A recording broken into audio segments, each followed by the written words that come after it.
Hi, let's unbox my new Ajazz AK820 Max gaming keyboard. Packaging तो बहुत ही solid आई थी। Starting का part मैंने स्किप कर दिया क्योंकि बहुत ही बेकार तरीके से मैंने खोला था इसको।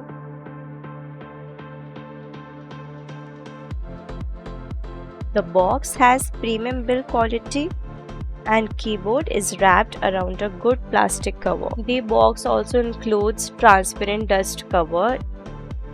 The box contains one USB, one key puller or switch puller, and two extra switches. After turning the keyboard upside down, you will find the USB dongle on the back side. यहाँ पर Win और Mac option एक side and another side it's BT USB and 2.4G option. I really find this color beautiful, but it depends upon person to person कि उन्हें कैसा लगता है, but personally मुझे बहुत सुंदर लगा.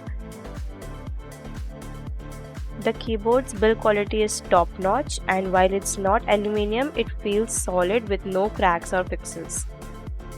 The keys offer an excellent tactical feel, making them perfect for both gaming and typing.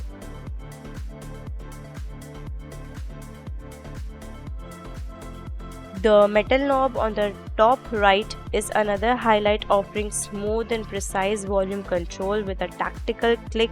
There are no RGB lights, but it contains RGB backlights, which is also a very good option. It is a perfect 75% compact layout keyboard. Thank you for watching. Make sure to like and comment.